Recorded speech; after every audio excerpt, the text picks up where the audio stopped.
ఒక ప్రాజెక్టు కట్టాలంటే ఈ ఎల్ఎండి ఎన్నేళ్ళు కట్టింది మనం చూడంగా ఇయాలటి కోసం ముట్టలే దీనికి వెళ్ళి పోయే కాలువ ఇంకా కూడా నల్గొండ జిల్లాలో ఇంకా కాలే వరంగల్ జిల్లాలో కూడా ఇప్పుడిప్పుడు అవుతా ఉంది ఇంకా మహబాదు దోర్నకల్ ఆ ప్రాంతాల్లో ఇప్పుడు కూడా పనులు జరుగుతూ ఉన్నాయి ఇంకా 40 ఏళ్ళు ఇవాళ కాళేశ్వరం అంటే నడుస్తూ ఉంది ఎంత స్పీడ్గా జరుగుతూ ఉంది ఏం కారణం చేతి జరుగుతూ ఉంది ఆనాడు ఒక ప్రాజెక్టు కట్టానంటే దశాబ్దాలు 40 ఏళ్ళు 30 ఏళ్ళు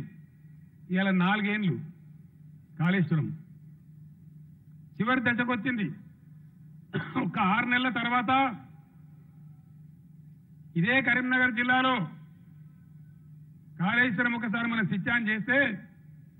4 సజీవ జలధారలు మీ కళ్ళ ముందు సాక్షాత్కారం అయితే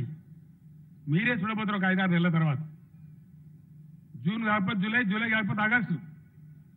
గ్యారంటీగా ఈ వర్షకాలంలోనే కాళేశ్వరం ప్రాజెక్ట్ అయిపోతా ఉంది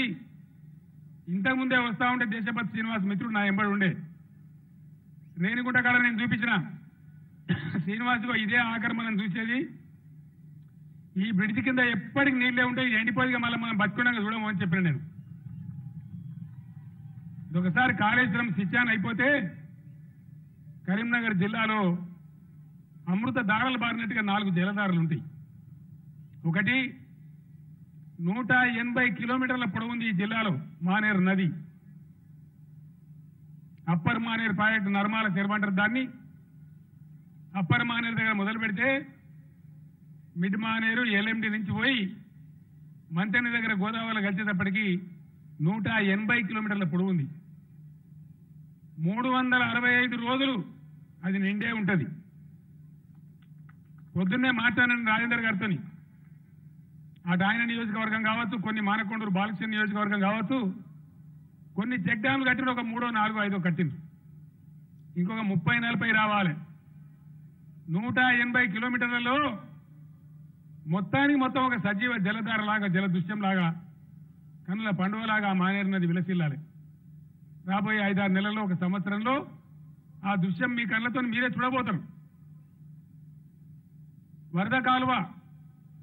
ఎన్నేళ్ళైంది చూడబట్టి మనం నీళ్ళు రాలే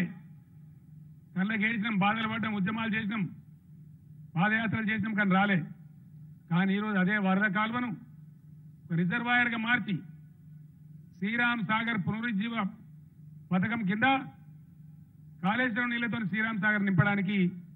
దాన్ని 1.5-2 టీఎంసీల నీరు నిల్వ ఉండే రిజర్వాయర్గా మార్చుతా ఉన్నాం దాదాపు 124 కిలోమీటర్ల పొడవు ఎస్ఆర్ఎస్పీ కట్టకాడ మొదలు పెడితే మన వేములవాడ నియోజకవర్గం సంఖ్యపల్లి కాడ మూలవాగులు కలిసేదాకా 124 కిలోమీటర్లు ఉంటుంది అది సంవత్సరం పొడుగుతా 365 రోజులు నిండే ఉంటుందని మనవి చేస్తా ఉన్నా అదొక జలధార ఉంటుంది కాళేశ్వరంలో తరగని జల సంపద ఉంది కాబట్టి కాకతీయ కాలువ కరీంనగర్ జిల్లాతో పాటు వరంగల్ నల్గొండ జిల్లాలకు కూడా 2 పంటలకు నీళ్ళిచ్చే విధంగా సుమారు 10-11 మాసాలు ఆ కాలువ పారుతూనే ఉంటుంది కాకతీయ కాలువ కూడా నిండు గర్భిణిలాగా 2 ఒడ్డు పట్టుకొని 10 నెలలు పారుతూనే ఉంటుంది అదొక జలధారగా మారిపోతుంది వీటిని మించిన మరో అద్భుతం మనం కడుతున్నటువంటి దేవాదుల కాడ కడుతున్న తుపాకుల గూడెం కావచ్చు మేడిగడ్డ బ్యారేజ్ కావచ్చు అన్నారం కావచ్చు సుందిల్ల కావచ్చు ఇప్పటికే అయిపోయిన ఎల్లంపల్లి బ్యారేజ్ కావచ్చు పైన మనం కడుతున్న సదరమాట నిర్మాణం కావచ్చు 250 కిలోమీటర్ల గోదావరి ఒక సముద్రం లాగా మనకు కనపడతా ఉంటుంది గోదావరిగా ఎండిపోయేది మనం చూడం గతంలో నేను ఉద్యమంలో తిరిగేటప్పుడు ఎప్పుడు మంచిర్యాల మీటింగ్ పోయినా అటు రాయపట్నం నుంచి పోయినా ఇటు రామగుండం నుంచి పోయినా ఎన్ని పైసలు వేసినో భగవంతుని గారికి ఖచ్చితంగా కారు ఆపి జేబులో కలిసి చిల్లర పైసలు తీసి తల్లి గోదావరి మా భూమి మీదకి ఎరడేస్తామని చెప్పి దండం పెట్టి ఏడ్చిపోయేటుంది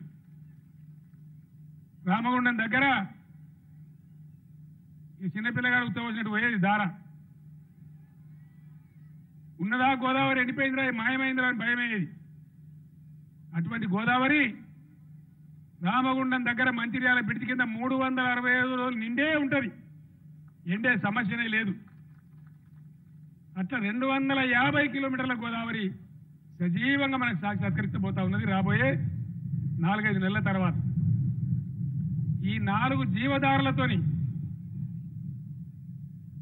పాలు పొంగే కరీంనగరాన్ని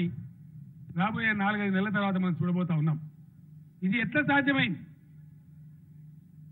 దశాబ్దాలు కాలే, నాయకులు లేరా, మంత్రులు లేకుండా, ముఖ్యమంత్రులు లేకుండా, ఎందుకు లేకుండా బ్రహ్మాండం నాకన్నా దొడ్డుండ్రి, నాకన్నా ఎత్తుండ్రి, పని జరగలే. చెయ్య కూర్చుంటే చేస్తే అవుతుంది, దంబచారాలు కొడితే కాదు.